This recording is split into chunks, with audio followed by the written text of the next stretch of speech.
It has now been almost 2 weeks since the Deepwater Horizon oil rig exploded off the southern coast of Louisiana. Exploded about 52 miles from where I'm standing right now. In the 13 days since that explosion, the situation here has gone from tragic and shocking, with the death of 11 oil rig workers, to terrifying, with the sinking of that rig and the subsequent release of tens of thousands of gallons of oil each day.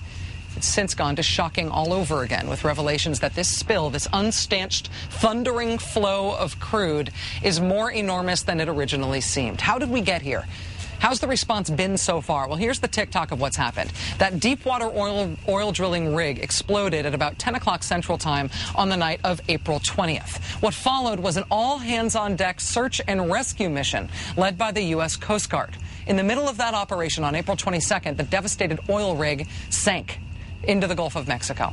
It was at that point that President Obama received an Oval Office briefing from the top Coast Guard official as well as other high-ranking administration officials. The next day, on April 23rd, the Coast Guard called off the search and rescue mission and announced that no oil was leaking from the underwater oil well. That was 10 days ago. The following day, BP officials acknowledged that, in fact, oil was leaking from that well at a rate, they said, of 1,000 barrels per day. In the ensuing days, 1,000 federal, state, local, and private personnel were mobilized in an effort to try to contain the leak. Tens of thousands of feet of inflatable boom were assigned to the area. Robot-controlled submarines were used to try to stop the leak. And administration officials, including Valerie Jarrett and Janet Napolitano, were put into essentially constant communication with BP executives. Then 4 days later, on April 28th, the situation got worse. Coast Guard officials announced that instead of 1,000 barrels of oil leaking per day, it's more like 5,000 barrels per day, 5 times more than had previously been estimated. That was also when they initiated a controlled burn strategy for surface oil. The next day, President Obama gave his first public comments on the disaster, a week after the rig sunk and a day after the scope of the disaster became clear. Homeland Security Secretary Janet Napolitano declared the incident a spill of national significance, and that's when the federal response kicked into higher gear. The Department of Interior dispatching teams to the region to inspect other platforms and rigs. Defense Secretary Robert Gates announcing he's mobilizing the Louisiana National Guard to help communities respond to the spill. The Navy sent skimming systems and contractors to the area. The Air Force deployed 2 C-130 aircraft outfitted with aerial spraying systems. On Saturday, President Obama named U.S. Coast Guard Commandant Thad Allen to direct the oil spill response. Yesterday, Mr. Obama personally traveled right here to Louisiana, to where I am now, to get a first-hand look at the situation. 13 days. BP is in charge of this cleanup. The federal government is in charge of overseeing it. The ramp-up of the government's response to this disaster is 0 to 60 in what either feels like a very quick amount of time or an eternity, depending on the clarity of your hindsight. Regardless, this is not over. This is an ongoing, unchecked disaster against which mitigating measures have been taken. But that leak is not fixed. Joining us now is the administrator of the Environmental Protection Agency, Lisa Jackson. She is a native of Louisiana. She traveled here over the weekend. Administrator Jackson, thank you very much for your time tonight.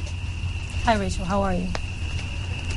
I'm good, thank you. I know you've been in constant communication with those leading the rescue effort tonight. Is there anything that you can add to what we understand about the latest on this response? Well, I think your timeline is a good one. I just spent 3 days down there, as you said, and met with community members and leaders from the Coast Guard and my own staff, of course, staff from the state and the parish and county governments in Mississippi. And I think that, this ramping up, as you described it, is an accurate way to talk about what's been happening on the ground there.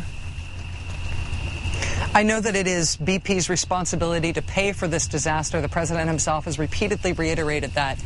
But frankly, while they have been in charge of stopping it these past 13 days, it's been going on for 13 days and not getting fixed. Has BP been given too much control over the response? I know you met with their CEO earlier today.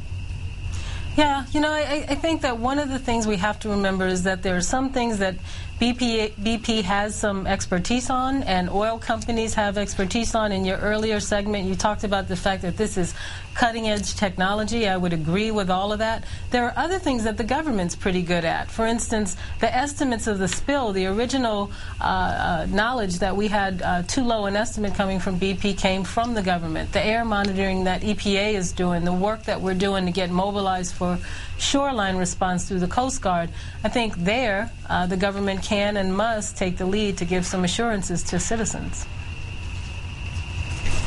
How can any company get government approval to drill in water that is deeper than they know how to clean up? I mean, that sort of seems like the fundamental government issue here, the approval for this type of drilling in the first place. We know that what's happened here in the Gulf has exceeded even what BP said was their worst case scenario for this. Should they have not been given approval to do this in the first place? You know, Rachel, I think that is but one of many questions that we're all going to look for time to answer with facts. Facts we're getting now, facts we'll continue to get. I think one thing is clear. That is that there was supposed to be a fail-safe here, this blowout prevention valve. It's not safe at all. It hasn't worked.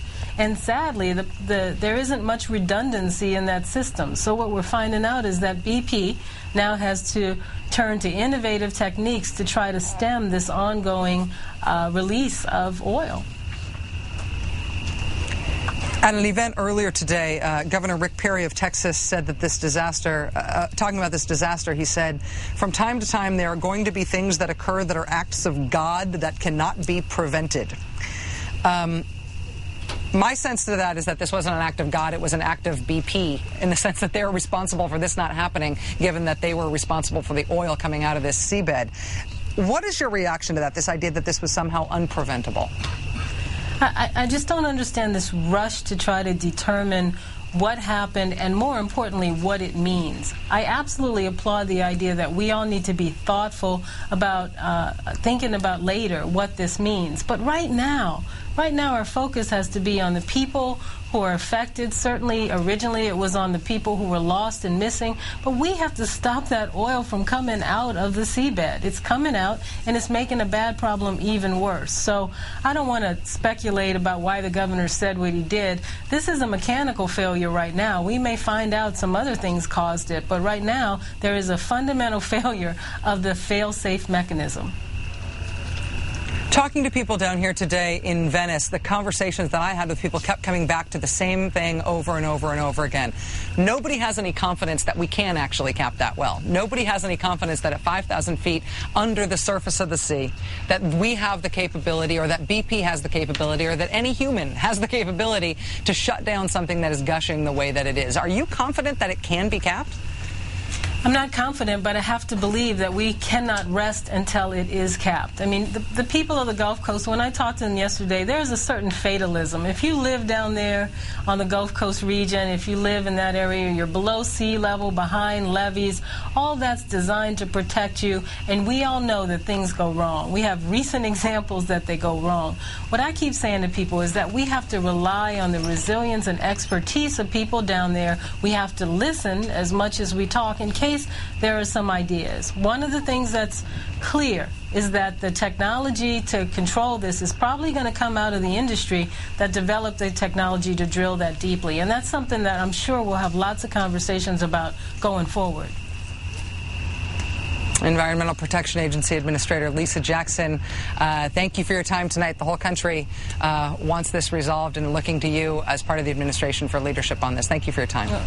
Thanks, Rachel, for being there with those folks. I'm sure they're glad you're there. Well, I know the bugs are. Thank you, ma'am. I appreciate it.